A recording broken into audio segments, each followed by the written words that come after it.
School assistant maths మెథడాలజీలో గణితంలో ప్రణాళిక రచన. దీనిలో హెర్బాషియన్ ఉన్న పాఠ్య పథక నమూనాలో 3 ప్రధానమైన దశలు ఉన్నాయండి. అవి ఏంటంటే ఉన్మీకీకరణ వ్యాసక్తులు. ఇందులో ఏమేమి ఉంటాయండి? పూర్వజ్ఞాన మూల్యాంకనం, పేర్నచి, ఉన్మీకీకరణం, శీర్షిక ప్రకటన. పూర్వజ్ఞాన మూల్యాంకనం, పేర్నచి, ఉన్మీకీకరణం, శీర్షిక ప్రకటన. వికాస వ్యాసక్తులు. ఇందులో వచ్చేసేసి మనకి సెకండ్ వచ్చేసేసి వికాస వ్యాసక్తులు అండి. ఇందులో వచ్చేసి విషయ విశదీకరణ, మాదిరి సమస్యలు, విద్యార్థుల అధ్యయన పర్యవేక్షణ. వికాస వ్యాసక్తులు విషయ విశదీకరణం, మాదిరి సమస్యలు, విద్యార్థుల అధ్యయన పర్యవేక్షణ. నెక్స్ట్ థర్డ్ వన్ వచ్చేసి పర్యవసన వ్యాసక్తులు. ఇందులో వినియోగం, సాధారణీకరణం, పునర్విమర్శ, నియోజనాలు.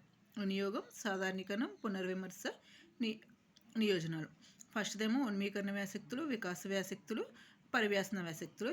ఉన్మీకరణ వ్యాసక్తులు పూర్వజ్ఞానం మూల్యాంకనం, ప్రేరణ, ఉన్మీకరణ, శీర్షిక ప్రకటన ఉంటాయి స్టార్టింగ్లో ఉండి. వికాస వ్యాసక్తులు ఉంటే తర్వాత ఏముంటాయి? విషయ విశదీకరణ, మాదిరి సమస్యలు, విషయాల విద్యార్థుల అధ్యయన పర్యవేక్షణ. పరివ్యాసన వ్యాసక్తుల వినియోగం, సాధారణీకరణం, పునర్విమర్శ, నియోజనాలు అండి. ఇప్పుడు వచ్చేసేసి ప్రాక్టీస్ బిట్స్ అండి. ఒక సంవత్సరం కాలపరిమితి గల పథకం ఇక్కడ కనిపిస్తూనే ఉందండి. సంవత్సరం అంటే ఇయర్ ప్లానే కదా, అది వచ్చేసేంటి మనకి వార్షిక పథకం. క్రింది వానిలో దీర్ఘకాలిక ప్రణాళిక, వార్షిక ప్రణాళిక.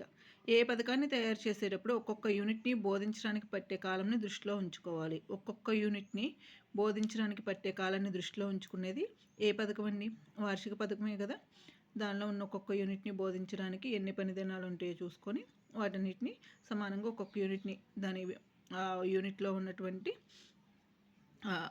దానికి సంబంధించి యూనిట్లో ఎంత మేరకు ఉందో చూసుకొని వాటికి సంబంధించి పట్టే కాలాన్ని మనకేంటి వార్షిక పథకమే కదా చేసేది.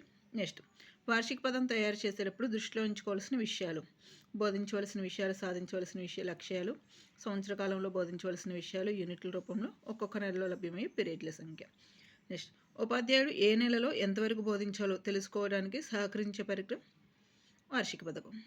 వార్షిక ప్రణాళికని రూపొందించడం వల్ల ఉపాధ్యాయునికి కలిగే ప్రయోజనం: ఏ యూనిట్ని ఏ నెలలో బోధించాలో తెలుస్తుంది, ఆ యూనిట్ ద్వారా తాను సాధించాలి లక్ష్యాలు తెలుసుకుంటాడు, ప్రణాళికాబద్ధంగా బోధించడాన్ని అలవాటు చేసుకుంటాడు. 3 ఒక సమగ్ర సంబంధిత అర్థవంతమైన వ్యాసక్తుల పరంపరే యూనిట్ అని నిర్వచించిన వారు. పరంపరే వస్తే హెర్బార్డ్. గుర్తుపెట్టుకున్నాం కదా, పరంపరే వస్తే హెర్బార్డ్. నెక్స్ట్ అభ్యాసకుడు విహంగ వీక్షణం చేయగల సంబంధిత పెద్ద విషయ భాగమే యూనిట్ అని నిర్వచించిన వారు. ప్రెస్టేషన్ వచ్చినప్పుడు విహంగ వీక్షణం చేస్తాం అంటే ప్రెస్టన్. విహంగ వీక్షణం ప్రెస్టన్. నెక్స్ట్ విద్యార్థుల అవసరాలకు అభిరుచులకు సంబంధించి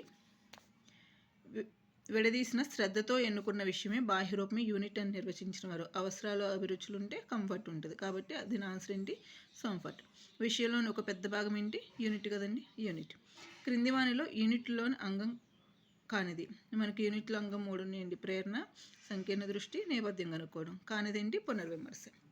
నెక్స్ట్ విద్యార్థుల ప్రేరణ పొంది యూనిట్ ఉద్దేశాన్ని గ్రహించే యూనిట్లోని అంగం ప్రేరణలోనే ఉంది. ఏంటిది? అది ఫస్ట్ది ప్రేరణ. నెక్స్ట్ పరిధి. విద్యార్థుల యూనిట్ పరిధిని అర్థం చేసుకొని యూనిట్లోని అంగం సంకీర్ణ దృష్టి.